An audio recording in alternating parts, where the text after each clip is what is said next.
Good morning.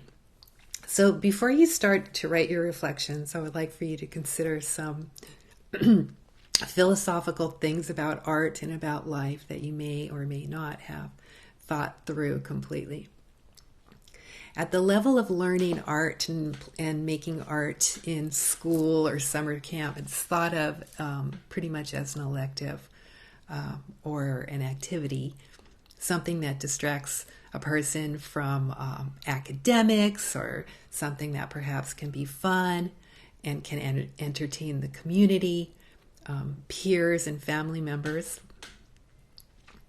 So, of course, it's legitimately all of these things, but when one can,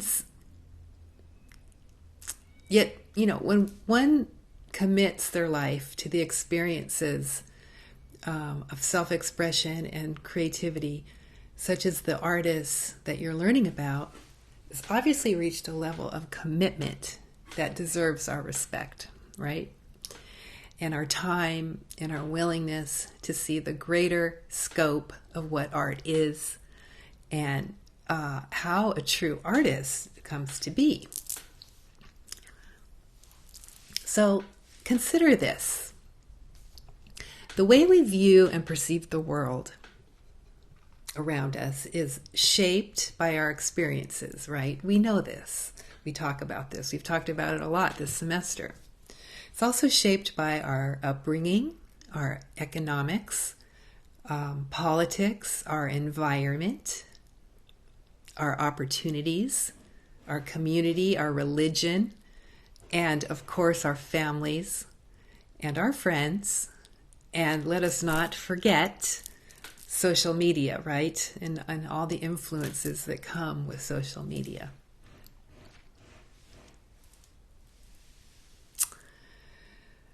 There's so many things that have been placed around us that sometimes are arbitrary, sometimes by choice, sometimes by happenstance, sometimes on purpose,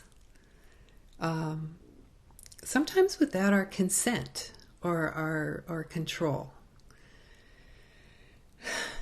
For instance, do we choose our families? Do we choose our cultures? Do we choose our place of birth? These are existential questions. Do we choose the predicaments that we find ourselves in due to the expectations and dynamics of these things? How does it feel to be inside or outside the circle of acceptance? What is your circle of acceptance? How we are placed in the world, at the root of it anyway, is an assignment. Yes, an assignment that calls on each of us to reach towards our greatest good by looking in the mirror to assess the way we are living, the way we are caring about people and animals and things, to allow ourselves to make mistakes, to change course, to let go of perfection, not always easy to do, and acknowledge we are all here on this planet to learn, to do things better when we get it wrong, sometimes we do, and to forgive.